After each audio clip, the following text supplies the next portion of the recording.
Hind Kesari news एक बार फिर दोबारा अपने दर्शकों के बीच एक ऐसी शख्सियत से आपको मिलवाते हैं। हमारे बीच में आइए मुलाकात कराते हैं बुलेट पहलवान से। हाँ जी बुलेट पहलवान जी, आपका इस सोशल मीडिया के इस प्लेटफॉर्म पे बहुत बहुत स्वागत है। आपका भी जी, आप भी किसानों के लिए डॉक्टर साहब बहुत बढ़िया कर रहा है आपका न्यूज़ चैनल को। आपने पीछे एक अन्ना आंदोलन में भी अपनी शरीक की है हरियाणा की तरफ से। आपने जब भी कोई राष्ट्रीय आंदोलन होता है या मानव से संबंधित कोई भी बात मुझे महसूस करती है, मेरे जीवन पर प्रभाव डालती है, तो मैं उसमें क्यों ना मुखर हूँ। भगत सिंह की ये लाइनें आप कभी ना कभी अपने जीवन में जीने की कोशिश करते हैं। अभी दलाल खाप ने टिकैत का और किसान नेताओं को जिस तरह से हरियाणा में आंदोलन उठाने के लिए आप इसके एक सूत्रधार बन के आए, तो किसान आंदोलन में क्या भूमिका आपकी? किसान आंदोलन में जी एक तो मेरी तरफ से पर्सनल भी 50-55 दिन तक तो हमने अपना लंगर चलाया और उसके बाद हमारा खाप की तरफ से तो चल ही रहा है। सबसे बड़ा लंगर था शायद बाईपास पे जी जी जी बिल्कुल, स्टार्टिंग वहीं से थी। उसके फिर दूसरे दिन हमारी खाप ने शुरू किया तो 50-55 दिन तक चला। फिर खुद सरदारों ने वहाँ अपना कर लिया था कि भाई अब हम इसको खुद चलाएंगे, चलो। तो आपको क्या लग रहा है, इसका आंदोलन का क्या भविष्य नजर आ रहा है? देखो, आंदोलन का तो भविष्य किसानों के ही भविष्य से जुड़ा है। अगर इसमें सरकार थोड़ा सा लचीलापन दिखा कर किसानों की सुनवाई करती है तो सुनहरा नज़र आ रहा है। और अगर सरकार इसी अपनी हट धर्म में सरकार जो एक मतलब कहते हैं कि भी राजहट उस पर अड़ी रही तो मैं कहूँगा कि किसानों का, खेती हर मजदूर का, एक खेत का, मैं कहूँगा हमारी मिट्टी का भविष्य अंधकार में भी नजर आ रहा है। बात अभी तो दोनों। आपने बजट सत्र देखा होगा जी, जहां 2007 से इन बिलों की पृष्ठभूमि कांग्रेस भी रख रही थी, भाजपा भी रख रही थी। हरियाणा में जैसे नौलथा का, इसराना में, भिवाड़ी में, कैथल में इंफ्रास्ट्रक्चर के नाम पे बार बार मुद्दे उछलते रहे। 2 लाख करोड़ का इंफ्रास्ट्रक्चर प्रोजेक्ट कोरोना पीरियड में मुख्य आपके प्रधानमंत्री जी ने बिल्कुल ज़ोर शोर से उठाया कि मैं किसानों को आधारभूत मदद देने के लिए, आय दोगुनी करने के लिए ये पैकेज दे रहा हूँ। तो आधारभूत संरचना की बात आती है तो स्टोरेज की भी आती है, सप्लाई चेन की भी आती है। तो अब इस बजट सत्र में उन्होंने FDI में डिसइन्वेस्टमेंट को बिल्कुल लीगलाइज करके उसके लिए एक सुरक्षित फंड भी उन्होंने रख दिया। यानी कि जहाँ किसानों की एक तरफ 6 मोर्चों पे दिल्ली की मोर्चाबंदी करके 3 कानूनों में संशोधन हो या MSP पे कोई स्थायी कानून बने, उस मुद्दों पे एक बड़ी लड़ाई लड़ रही है। लेकिन इसी को दरकिनार करके वो आगे बढ़ गए। उनने बजट में इनको स्टोरेज को, यानी कि FCI को ख़त्म ही समझो, उन्होंने उसको प्राइवेट हाथों में स्टोरेज को देने के लिए फंड भी इसके लिए अलग से निकाल दिया है। तो इसमें क्या देखते हैं आप इसमें? सर ये कि उनको ये बताया गया कि किसानों को सरकार द्वारा ये बताया गया कि यहाँ रेल का कारखाना बनेगा और अब किसानों के खेत में भाई रेल का कारखाना बनना है या भाई कोई बिजली का थर्मल प्लांट लगना है या भाई कोई स्टेडियम बनना है, यूनिवर्सिटी बननी है, अधिग्रहण के लिए उनकी जमीन का सरकार ने पहले रोड निकलना है, नहर निकलनी है, उसके लिए देखो चलो सरकार की पॉलिसी होती है भाई तरक्की अगर करेंगे तो विकास करेंगे तो जमीन देनी पड़ेगी।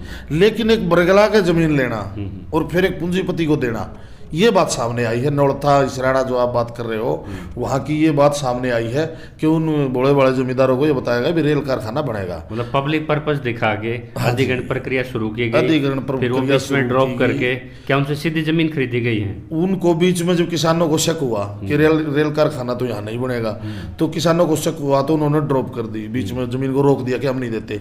अब नहीं देने की सिचुएशन में क्या किया कि जैसे 15-20 लाख रुपए 14 से शुरू कराया तो आखिर में 25 इसमें 80, 82, 50 ने वो मुआवजा दिया है। यानी जो ना देना चाहे उसके रेट बढ़ा बढ़ गए, लेकिन रखा उन्होंने यही कि हम रेल कारखाना बनाएंगे। कितनी जमीनें प्रभावित हुई? 100 किले तो हैं नौलथा के और इसराना के भी इससे ज़्यादा हैं। तो वो मतलब इतने परेशान हैं वो लोग कि हमारे साथ धोखा हुआ है और ज़मीन दे दी गई है, वहाँ बोर्ड लगा दिए गए हैं अडानी ग्रुप के। तो अब वहाँ रेलवे लाइन बिछने लगी। अब ये कितनी बड़ी मतलब दुर्भाग्य की बात है कि आज जो किसान हमारा सड़कों पर पड़ा है 3 महीने से आंदोलन कर रहा है, उस किसान ने अपनी आंखों से, हमने खुद देख लिया मंडियों में कट्टे भरते हुए जिस पर जियो लिखा हुआ है, उन कट्टों पर जियो प्रिंट हमने देख लिया, रेल के डिब्बों पर अडानी लिखा हमने देख लिया।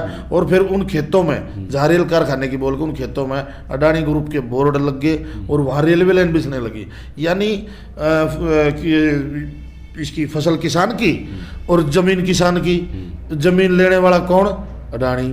और उसमें गुरु बनाने वाला रेल अडानी की, लैन अडानी की, गोदाम अडानी का, और फसल पे भी फिर वो कॉन्ट्रैक्ट उन्हीं का होने जा रहा है। दलाल साहब, आपकी खाप का कृषि मंत्री बैठा हुआ है जी हरियाणा सरकार में जी और आपकी मजबूत खाप है जी।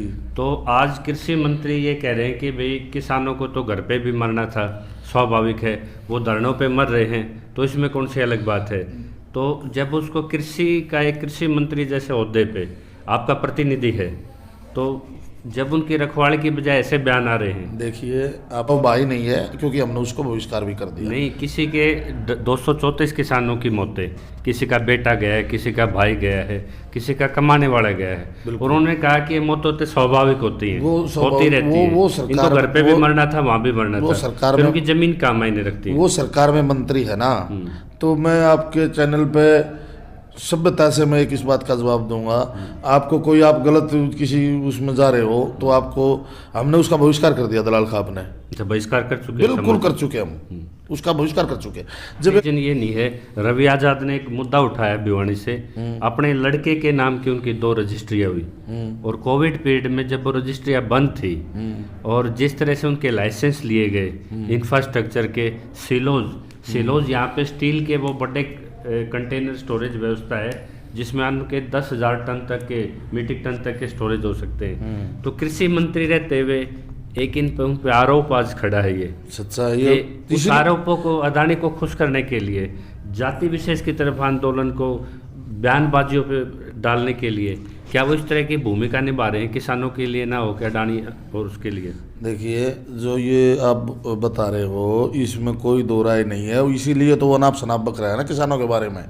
जबकि उसने ये तो सोचना चाहिए कि सुबह उठकर सोने तक वो जो चीज़ खाता है वो सभी किसान से जुड़ी है, चाहे कॉफ़ी, फ्रूट, सब्जी कुछ भी हो, छोड़ कर पानी को, पानी प्रकृति की देन है। तो जब उसको ये नहीं लगता कि तू जो चीज़ें खा रहा है, अब ये बोल देते हैं कि पैसे से खरीदते हैं, पैसे खा लो मत खरीदो। तो ये दिनचर्या की चीज़ें आदमी यूज कर रहा है, फिर किसानों को गाली दे रहा है। उसमें उसका तो मैंने बता दिया, बहिष्कार हमने कर दिया। तो ये 800 एकड़ जो जमीन आप बता रहे हैं लगभग हरियाणा में, ये कहीं कैथल में है, कहीं आपके इसमें कलानौर में भी है, बिल्कुल, ये भिवानी में भी है, पानीपत में भी तो है। इस तरह के जो लैंड पैचेज आप कह रहे पब्लिक पर्पज के नाम से एक्वायर प्रोसेस चला, और उसके बावजूद अब उनमें इंफ्रास्ट्रक्चर को तब जोड़ा जा रहा है जब किसान के हाथ से जमीन निकल गई। लोगों की बात हुई है तो लोगों ने, तो आज क्या उस पर जमीन पे कब्जा किसका है? आज वहाँ अडानी अंबानी के जो जिनको दे दी गई उनका वो चल रहा है, कंस्ट्रक्शन वहाँ पे चालू है। कई रेलवे लाइन बिछ रही है, कई साइडें बनने लग रही हैं, लेकिन वहाँ अभी काम पूरा उनका हुआ नहीं है, स्टार्ट है, और लोगों में एक रोष भी है। कितना % जमीन पे कब्जा किसान का? नहीं, अब किसान तो उसमें अपने दोबारा से एक हम ये बढ़ाने जा रहे हैं इस मामले में आंदोलन, ये अलग से एक रूपरेखा इसमें हम टीम तैयार कर रहे हैं अपने। इसमें युवा बहुत ज़्यादा आगे आ रहे हैं और एक टीम बना के, और हम चाहते हैं कि इस मामले में ज़्यादा से ज़्यादा हम किसानों का साथ देंगे, क्योंकि एक झूठ बोल गए। अब गांव में मैंने एक उदाहरण, बुजुर्गों ने उदाहरण के तौर पे बताया कि भाई चंदा तो करते हैं जैसे दाने की छटाई का, एक दाना होता है ना सामलात सबका, और वो चंदा करके छटाई होती है ताकि पानी सबके खेत में पहुंच जाए। और एक गांव में एक जैसे झोटा भी होता है, भैंस जो मतलब वो उसका भी चंदा किया जाता है कि झोटे को घी देते हैं और वो मतलब वो काम आता है। हाँ, व्यवस्था है गाँव की। तो अब बुजुर्गों ने इतने तरीके से मेरे को बताया कि भाई चंदा तो दिया दाने छाटने के लिए कि खेत में पानी पहुंच जाएगा, चलो हमारा दाना छट जाएगा, और उस पैसे से लिया है झोटे का घी, तो दाने में थोड़ा खड़ा रह गया। तो कहने का मतलब कि जमीन का बताया तो गया रेल कारखाना, अब रेल कारखाने पर किसान का माइंड ये हुआ भी चलो सरकार का जो भी हो देनी पड़ेगी, वहाँ काट दिया अडानी अंबानी के बोर्ड। तो हम इस आंदोलन को, जो किसान आंदोलन ये चल रहा है, किसानों के साथ ठगी हुई है, धोखा हुआ, ठगी हुई है, क्योंकि यहाँ भाजपा की सरकार है, बीजेपी की सरकार है, इसमें तो कोई दो राय नहीं। तो जो जमीन जाने का जो बार बार डर किसान के अंदर है, ये आपने जो वाक्यांश बताया ये तो बिल्कुल सच ग्राउंड पे बिल्कुल ये तो जाने लग रही है। तो अब सारा का सारा फोकस पूरी किसान यूनियन का, खापों का, 4 लाख ट्रैक्टर हैं आपके पास सभी का, बिल्कुल ये तो किसानों में गए हैं, यात्रा कर चुके हो। बिल्कुल, अब सभी के सभी एक फोकस है कि भी तीनों काला कानून वापस हो जाए।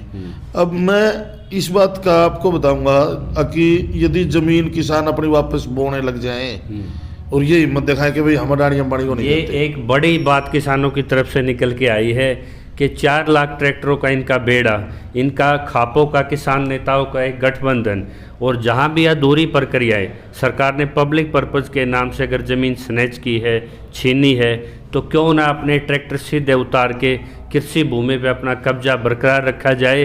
और आपको बता दें, भूमि अधिग्रहण कानून 2014 जिसके लिए लोग यहाँ पे ज़मीन समाधि ले रहे हैं और वो अभी तक कॉन्स्टिट्यूशनल बेंच में जाना है, उसको रिवाइज होना है, फाइनली इंटरप्रेट होना है। तो जब भूमि अधिग्रहण का कानून फाइलों में बंद है, जिस कानून को सरकार ही नहीं मानती, अब ये बात उठने लगी उसको किसान क्यों माने। तो मैं आपको एक वो देता हूँ सर, जो ये पूरा का पूरा मैं बता रहा था आपको, किसानों का, खापों का, किसान यूनियंस का एक ध्यान है कि काला कानून वापस करो।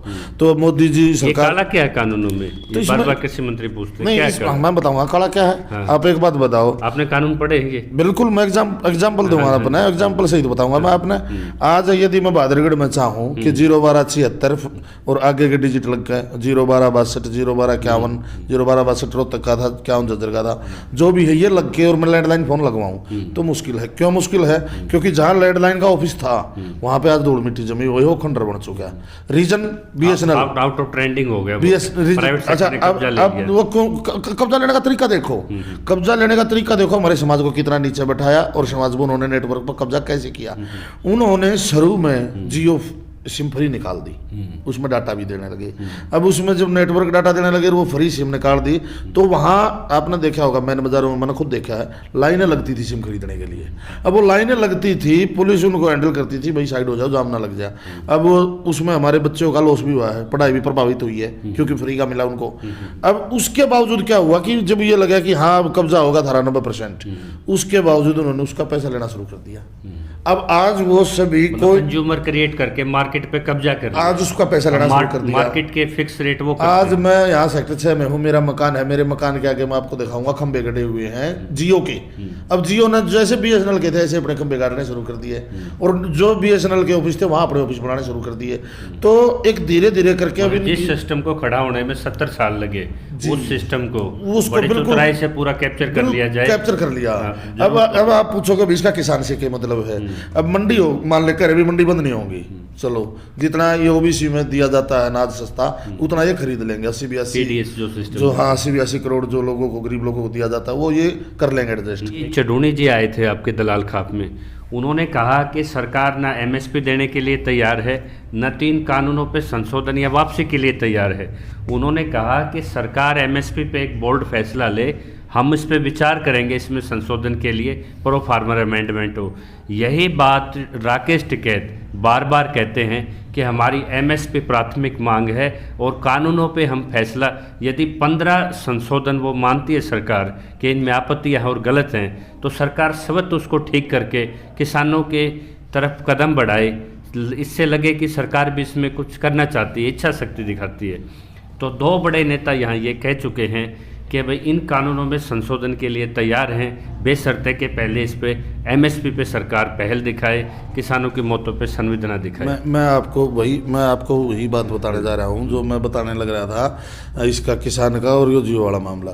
अब क्या करेंगे ये कि मंडी तो चलो मोदी जी बोलते हैं मंडी रहेंगी, तो ये लिख के दे दो ना कि जो एमएसपी रेट है ना तो प्राइवेट उससे कम खरीदेगा ना मंडी खरीदेंगे। अभी तो वो बहसानी है पहलवान जी, अगर जिस पे एमएसपी के तो प्रोविजन भी कहीं लाइट में नहीं है। अगर खरीदेंगे, 3 कानूनों का तो रिकॉर्ड है जो आप पढ़ सकते हैं, बिल्कुल। लेकिन एमएसपी में 3 साल के सजा का प्रावधान हो के ना हो, कॉर्पोरेट को पनिशमेंट के अंदर रखा जाए ना, अभी तो उसका ढांचा ही तैयार नहीं है। बिल्कुल अभी ये तो आंदोलन उस बहस की तरफ भी जाएगा, और उसको गरीब लोगों को देना है, वो सरकार खींचतान कपड़ा पूरा कर पाओगी ना, तो ना भी कर पाओगे। अभी वही होती है 6% तक होती है, हो गया। शांता कुमार की रिपोर्ट। अब ये देखो आप, जब मंडी में गेहूं नहीं जाएगा तो आड़ती क्या करेगा, मंडी किस काम की रह जाएंगी, वो 1 साल बाद देख लेगा, 2 साल देख लेगा, तीसरे साल मंडी में क्या होगा कि तीसरे साल वहाँ या तो खुला हाथ अपना आपस में कोई दुकान प्रॉपर्टी की हो जाएगी, कोई भाई किसी में लोहे के चौकट जंगले बनने लग जाएंगे। जो बातें आप कह रहे हैं ना, मंडी खत्म हो जाएगी, भावना के आधार पे कह रहे हैं। नहीं डेफिनेट है। इनके एक्सपर्ट ये कह रहे हैं कि कॉन्ट्रैक्ट एक्ट पे हम किसी को बाध्य नहीं करते।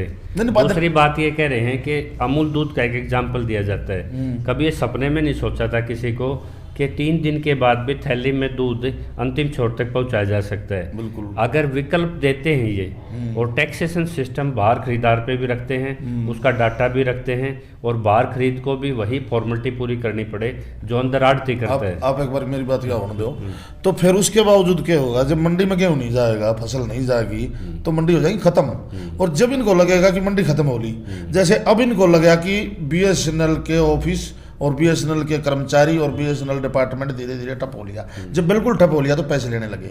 जब इनको लगेगा कि जैसे बीएसएनएल ठप हुआ है, रुपये लेने लगे, जैसे ही मंडी ठप हो जाएगी। तो आप तब क्यों नहीं बोले जब राफेल में, जब फ्रांस के राष्ट्रपति ने यहाँ ये कहा था कि भाई हमारे पास कोई चॉइस नहीं है रिलायंस के अलावा, और कल वहाँ के न्यूज़पेपर में फ्रंट पेज पे स्टोरी है कि वहाँ एक लेटर उनके एक अधिकारी ने, डसोल्ट के ने ओपन किया है कि वहाँ प्रधानमंत्री के और आपके भाजपा की लिखित में इनकी ये थी कि ये टेंडर सिर्फ रिलायंस को दिया जाए रक्षा सौदे में।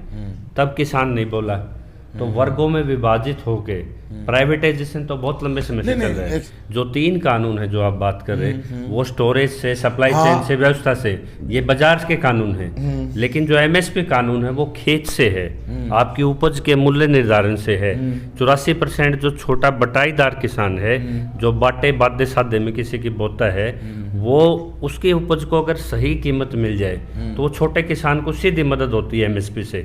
लेकिन 3 बाजार में आपकी अडानी फसल खरीदे या आपकी वो आड़ती खरीदे, वो लास्ट में अडानी के लिए काम करेगा। क्योंकि आज अगर 3 कानून रद्द करके भी आप बैठ जाते हैं तो आप इसमें 1 पैसे का भी आपको कोई फायदा नुकसान नहीं होने वाला, जबकि एमएसपी के बगैर तो आपकी आमदनी पे सीधा असर है। मक्के का, बाजरे का, गेहूं का जो रेट था उस रेट में तो नहीं खरीद हुई, उसके तहत रेट में खरीद हुई है सारी।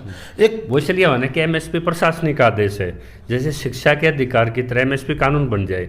जैसे आज बच्चा एडमिशन के लिए जाता है, उसको मना नहीं कर सकते क्योंकि सरकार की लायबिलिटी है, उसको प्राथमिक शिक्षा अपने खर्चे से देगी, खाना पीना भी देगी। जब ये कानून बन जाएगा तो सरकार की बाध्यता होगी कि जितने प्रतिशत में जितनी फसलें होंगी उतनी खरीदनी ही पड़ेंगी। उस पर कंडीशन नहीं लगा सकती फिर सरकार कि 1 एकड़ पे इतना हो, 1 एकड़ पे, क्योंकि वो कानूनी रूप से आपका क्लेम बन जाता है कि आपने क्लेम किया था, मेरे को गारंटी दी थी आपने। खरीद गारंटी कानून इसको बोलते हैं। इस तरह ये दे रहे हैं प्रधानमंत्री जी। एक शरद पवार का लेटर राज्यसभा में ओपन हुआ है, उसमें ये क्लियर चीज़ें आई हैं कि ई नाम से एक प्रोजेक्ट बनाया था इन्होंने मंडी को डिजिटलाइजेशन करने के लिए, क्योंकि मंडी राज्य के कानून से चलती हैं और ये मंडियों को जो विस्तार देना चाहते थे, आधुनिकरण कह लो, अब जोड़ना चाहते थे राष्ट्रीय लेवल पे, किसी सीएम ने कोऑपरेट नहीं किया। तो ये एक्सक्यूज देते हैं कि इसलिए हमने मंडी रिफॉर्म में इसको ओपन मार्केट में हम लेके आ रहे हैं। आप एक बात बताइए, आज तक आपने सुना होगा जो भी कानून बनता है तो उसके यहाँ रहता है कि कोई चाहे भूमि अधिग्रहण हो, XYZ कुछ भी बना हो, कि यदि कोई इससे खुश नहीं है तो वो हाई कोर्ट जा सकता है। ये बहुत बड़ी बात है। देखिए इसमें न्याय का अधिकार, आपका संवैधानिक अधिकार, इसमें स्टार्टिंग से कोर्ट की प्रक्रिया को रोका गया है, सिर्फ और सिर्फ तहसीलदार SDM तक हमारे हाथ बांध दिए। तो ये कहीं ना कहीं, लेकिन आप एक चीज़ को इसमें करेक्ट कर लीजिए, क्योंकि इंटरप्रिटेशन में लिखा होता है लॉ में, जहाँ कोई भी कानून मेंशन नहीं हो ना, जैसे कोई प्रशासनिक आदेश, यहाँ के आपके राष्ट्रपति के आदेश को भी जुडिशल रिव्यू की पावर है।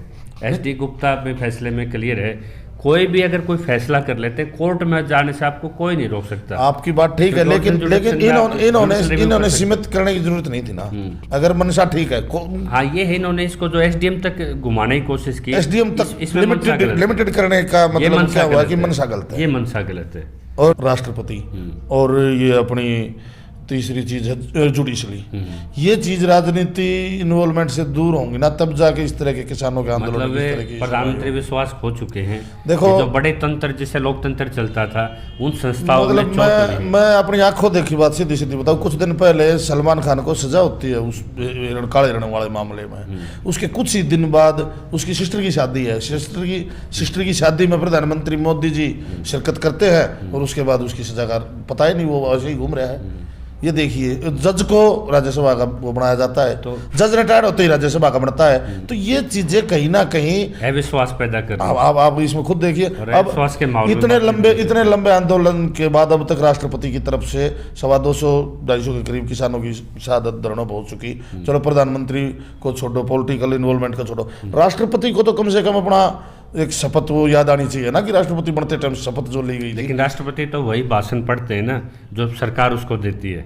नहीं, मान ले वही भाषण पढ़ते हैं, लेकिन क्या वो अपने देश में नौड़े वाले आंदोलन और जो चल रहा है एक, इस पे राष्ट्रपति अटके नहीं बोल सकते ये सरकार नागरिक संवेदनशीलता का बहुत बड़ा मुद्दा उठाया ये आपने। नहीं, ये हो जब सकता है। राज्यपाल किसी आपराधिक पृष्ठभूमि का बन सकता है और राष्ट्रपति के लिए बहुत कम अनिवार्यताएं हैं, उनको शक्ति का रूप दिया गया तो लोकतंत्र हिसाब से। आपकी किसानों की बातचीत ये संयुक्त मोर्चा से होगी या रोहतक में जैसे सोमवीर सांगवान ने जिस तरह से मैनेज करके हर खाप के दो नेता क्रिएट करती है सत्ता, ताकि उस खाप को कमजोर करे, आंदोलन को जैक करे, जिनकी भूमिका पहले संदिग्ध रही है, उन्हीं नकली खाप नेताओं को इकट्ठा करके, और जिस तरह से उन्होंने कहा कि मैं पूरे देश के यहाँ 17 तारीख को यहाँ पे खाप इकट्ठी करूंगा और एक निर्णायक फैसला कर दूंगा इस आंदोलन पे, तो वो गलत है। आपको क्या लगता है ये आंदोलन का फैसला इस शक्ति केंद्रों से अलग होगा या संयुक्त मोर्चा हरियाणा, पंजाब और राजस्थान की इकाइयां मिलकर किसान आंदोलन जो किसान यूनियन है, संयुक्त मोर्चा है, हम अपनी जो टीम बनाएंगे उसमें एडवोकेट भी होगा और उसमें और भी मतलब पूरे उस सिस्टम से हम लेकर चलेंगे इसको। मैं इसके आपको एक उदाहरण दे रहा चाहता हूँ कि जो पूरा का पूरा फोकस सारे एक आदमी एक बात की तरफ कर रहे हैं, फार्मर सारे मिलके, तो उसमें यदि हम इधर फोकस करेंगे ना, तो इसमें क्या है कि मैं एक छोटी सी बात, वो बच्चा देहात की बात है, वो बच्चा घर में रोया था, उसका फादर आया बाहर से, वो अपने मिसेज को बोला क्यों रो है बेटा, बोले जो गुड़ मांग रहा है खाने के लिए। अब अमूमन घर में गुड़ होता है लेकिन उस दिन नहीं था, तो बोला दे दे, फिर ये तो बड़ी बात नहीं, बोला नहीं आज घर में गुड़ है नहीं, खत्म हो रहा है, ये मान नहीं रहा सुबह से। तो उस फार्मर ने क्या कराया, एक बेटा था उसका, नादान छोटा था, तो जैसे बोलते हैं ना टांड या ऊपर सलेब घरों में लगा देते हैं सामान रखने के लिए, उसने उसको पैर से उठाया और उसने उसको वहां बैठा दिया। तो बच्चा इतना समझदार तो था कि नीचे कूदेगा तो चोट लग जाएगी, तकलीफ में बिठा दिया, वो उसको वहां बैठा दिया उसने। अब वहां बैठाने के बाद क्या हुआ कि वो थोड़ी देर तक करता रहा, गुड़ लूंगा गुड़ लूंगा। अब वो किसान अपना काम लग गया और वो मिसेज अपना काम लग रही थी, दोनों उसने देखा माँ बाबू तो अपना काम लग गए, तो वो उस गुड़ को भूल गया। वो क्या बोलने लगा कि मेरे को नीचे उतार दो, मेरे को नीचे उतार दो। वो नीचे उतारने की धुन में आ गया, फिर उसका फादर बोला अब इसको नीचे उतार दे, अब ये गुड़ ने भूल गया। मेरा कहने का मतलब, यदि हम अडानी अंबानी को 1 इंच भी जमीन ना देने की कसम फार्मर खा ले तो कानून पड़े रहो फाइलों में। अब मेरी बात को समझ रहे हो? कानून तो लंबित है, वो तो नहीं हो चुके, स्वाभाविक बात है, हो चुके हैं भाई। अडानी इसकी मोदी की मजबूरी है कि इनसे मोटा फाइनेंस करा के इलेक्शन में लाएगा, बाबा रामदेव से, अडानी से, अंबानी से, ये तो सब जानते हैं। और आगे एक मिनट आगे भी लगाने के चक्कर में है कि ये सपोर्ट तेरे को फाइनेंशियली करें। अब जब इनको लगेगा कि अडानी अंबानी के सामने फार्मर एक डाल बन के खड़ा हो जाएगा कि भाई पूरे देश में तेरे गोडाउन के लिए हम 1 इंच भी नहीं देंगे, बाकी सरकार बनाओ, कुछ स्वागत है, तो बड़ा फैसला आपका। ये चीज जब हो जाएगी तो मैं मानता हूं कि ये कानून 90% अपने आप ही निरस्त हो जाएगा। ये तो किसान की सीधी कॉर्पोरेट पे चोट है। आप देखिए इसमें सरकार का भी पता लगेगा कि किसान के चलते हुए ट्रैक्टर पे पुलिस डंडा मार के उसको रुकवाती है या अडानी अंबानी का साथ देती है, किसान का देती है। इसमें पुलिस और सरकार की भी इन्वॉल्वमेंट का पता लगेगा। चोर ना चोर की माँ को मारा जाए। अगर उनको ये क्लियर, जब उनको ये आभास हो जाएगा, अब इतने दिन बॉर्डरों पर हो गए, मोदी जी को आभास नहीं हो रहा, अडानी अंबानी को आभास नहीं हो रहा, क्योंकि उनके कंस्ट्रक्शन चले हुए हैं गोदामों पर। जब उनको लगेगा कि तुम्हारे मिस्त्रियों को, ठेकेदारों को भगा दिया, ट्रैक्टर वापस आ गए और फसल बोने लग गए, फसल बोने लगी, तो अडानी अंबानी ही मोदी जी को बोल देंगे इस कानून को रखो, हमें नहीं चाहिए और हमें आप ये गोदाम नहीं बढ़ रहे तो हम करेंगे क्या। जब उनके गोदाम नहीं बढ़ेंगे तो खत्म हो जाएगा कानून। बड़ी बात आपने हिंट दिया, जब इनको अडानी को स्टोरेज में यहाँ हरियाणा में लाइसेंस दिया, उससे 5 महीने पहले वहां के बोर्ड लगवा दिए गए, उनको कब्जा दे दिया गया। वो भी गलत तो है। क्या ये प्रक्रिया का मिसयूज नहीं है? ये पावर का मिसयूज है, सत्ता का मिसयूज है। तो बजट सत्र में आपको लगता है ये मामला, जैसे किसान बहादुर से विज्ञापन दे चुके हैं, जैसे रवि आजाद, प्रदीप धनखड़, मनदीप मलिक ने, युवा किसानों ने दिया है, पूरी फाइल आज खट्टर के सामने है और राष्ट्रपति को भी भेजी है, चीफ जस्टिस को भी भेजी है। तो विधानसभा में क्या भूमिका होनी चाहिए आज चुने हुए नुमाइंदों की? मैं चुने हुए नुमाइंदों से इस बात की मतलब मैं उम्मीद और प्रार्थना भी करता हूं कि जैसे इसमें जो भी बोलते हैं, जो मतलब दूसरी राजनीतिक पार्टियों में है, बीजेपी से अलग, जो भी किसान के मुद्दे बोलते हैं, तो वो इस बात को जरूर रखे जो आपने बताया कि 5 महीने पहले जो सत्ता का मिसयूज हुआ, इसको उठाए मुद्दे को, और प्लस जो हम कोशिश करेंगे, हम ये कोशिश करेंगे हर गांव में जाके और कोशिश करेंगे किसान जो हिम्मत हारे हुए हैं, सरकार से डरे हुए हैं, अपने ट्रैक्टर घुसाओ, क्योंकि इसमें रजिस्ट्री घोटाला भी है। रजिस्ट्री घोटाला भी है इसमें, लॉकडाउन के अंदर हुए हैं ये पास लॉकडाउन के अंदर करी गई है जमीनें दी गई, मतलब आय दोगुनी कॉर्पोरेट की जा रही थी, किसान की नहीं करी जा रही थी। अपने आप देखो इसमें तो आय दोगुनी करा, इसकी तो आय दोगुनी तो इनकी कर दी अडानी अंबानी की। तो समय रहते आपकी सीधी क्या मांग है, एक टूक लाइन अगर समय रहते मेरी राष्ट्रपति प्रधानमंत्री से ये मैं ये चाहता हूँ कि इस मामले में किसानों को किसी भी पार्टी का ना समझें कि ये फलानी पार्टी से रिलेटिव है, क्योंकि किसी भी पार्टी से काबे का हुआ आदमी पूरा 3-3 महीने ये मानो पूरी सर्दी उतार दी, पूरी सर्दी में रोड पे नहीं। और फिर ये मानिए यदि ये खालिस्तानी है या ये बलूचिस्तानी है तो क्या मांग करेंगे आप? अगर नहीं तो फिर देश पर उनका कंट्रोल क्या है? यदि इतने लाख लोग खालिस्तानी बलूचिस्तानी है तो देश पर प्रधानमंत्री का कंट्रोल क्या है? जो अडानी स्टोरेज का स्कैम है जो आपने बताया, जी अडानी पे, इस पे क्या मांग करते हो आप? इस पे हम ये मांग करते हैं कि सरकार ने ये धोखा किया लोगों के साथ, ये इसको रद्द करे, जांच भी हो, उसकी जांच भी हो, जितने भी ये लॉकडाउन में हुआ है इसकी जांच हो, कितने दिन पहले बोर्ड लगे, कब चाहते हैं आप इसकी? सीबीआई जांच हो या जुडिशरी जांच हो, किस तरह की इसकी देखिए जांच तो जब दबाव बढ़ेगा, मैं तो ये सबसे पहले तो मैं ये चाहता हूँ कि लोग जैसे अब बॉर्डरों पर संगठित है ना, ऐसे ही संगठित होकर एक मोर्चा ये भी खोल है कि अडानी अंबानी भगाओ और खेती बचाओ और उनके गोदामों से उनके ईट रोडे बोर्ड उखाड़ के फेंके और अपना ट्रैक्टर चलावा है। जिसकी 1 बीघा थी 1 बीघा कवर करा अपनी उसी जगह पे, जिसके 2 किले थे अपने 2 किले करे, 10 किले थे 10 किले करे, वो किसान अपने खेतों में वापस घुस जाए। दादा छोटू राम का कल सापला में आप उस पंचायत में दोबारा शरीक होने जा रहे हैं। बिल्कुल बिल्कुल। क्या आप इस मंच से इस जिम्मेदारी को, जो हिम्मत हार चुके हैं किसान, क्योंकि सामने कॉर्पोरेट है, बिल्कुल वो कॉर्पोरेट आपको भी निशाना बना सकता है, कोई बात नहीं, रिलायंस अडानी, देखिए तो क्या आप हिम्मत के साथ इस मुद्दे को, हरियाणा किसान जो आपसे उम्मीद करे बैठे हैं, इस लड़ाई को लड़ने के लिए तैयार इस मुद्दे को उठाएंगे? और ये तो कुछ किसानों की झूठ बोल के ली हुई जमीन है, क्योंकि दादा छोटू राम ने भी जमीन बचाई थी, आप जमीन बचाने का काम हम करेंगे। उनके सरमाएदारों जब युवा सरमाएदारों ने 10 जगह जमीन छीनी। आज कुछ लोग बोल देते हैं समझदार के भाई, तो क्या आप वहाँ शपथ के साथ कुछ लोग बोलते हैं कि भाई समझदार आदमी को सरकार के साथ रहना चाहिए। मैं उसका जवाब मैंने दिया बुजुर्ग को कि यदि भगत सिंह अगर ये सोचते तो देश कभी आज़ाद नहीं होता। तो वही बात है कि जब युवा संगठित होकर देश को, पूरे देश को आज़ाद करा के, जलियांवाला बाग की कांड के जिन्होंने बदले लिए हैं उन लोगों के खालिस्तानी बोल रहे हैं, तो जो आप बोल रहे हो ना कारपोट, हमें निशाना बना सकते हैं, बनाओ, देश के लिए निशाना बनना। कोई छोटू राम ने आपको रिवायत सिखाई हुई है, संघर्ष सिखाया हुआ है, उस युग में भी उन्होंने, अंग्रेजों के युग में भी आपको जमीनों के मालिक बनाया संघर्ष के साथ। ये उसी चीज को उल्टा कर रहे हैं। आज जब इतना बड़ा किसानों का जमावड़ा है जी, क्या आप युवा होते हुए किसान भी हैं आप जी, आंदोलन की पृष्ठभूमि से भी आपका नाता है? बिल्कुल, क्योंकि आप एक रॉयल्टी के लिए भी लड़ रहे हैं। बिल्कुल बिल्कुल, देश से आपका सीधा जुड़ाव है। वो भी किसी जमीन पे चोट होती है तो सीधे आपको लगता है कि मेरे पे चोट हुई है। बिल्कुल महसूस तो इस आंदोलन को किस तरह कंसोलिडेट करके, क्या इस पे हरियाणा की तरफ से आप पहल करेंगे? इसको हरियाणा की तरफ से हम जो ये गांव है इसराना और अपना नौलथा बताया, हम यहाँ से इसको स्टार्ट करेंगे और फिर चाहते हैं जिन अदर स्टेट में इसका हुआ है पूरी स्टेट में मैसेज जा। और एक मतलब एक भारत में जिस दिन ये मैसेज होगा ना, 2 महीने लगो, 4 महीने, 6 महीने, जितना भी टाइम लगे, मतलब एक ऑल इंडिया में मैसेज हो जाएगा कि भाई अडानी अंबानी भगाओ और अपनी खेती बचाओ। ये था किसान का उसका दृष्टिकोण, जिस किसान को कॉरपोरेट की भी जो सत्ता की कंधे पे बंदूक रख के उनकी ज़मीनें छीनने के षड्यंत्र को समझते हैं, जो विधानसभा में भी चुनिंदा प्रतिनिधियों को ललकारते हैं, जो छोटू राम स्मारक से शपथ लेके इस आंदोलन के लिए किसानों के अगवा बनने के लिए तैयार हैं।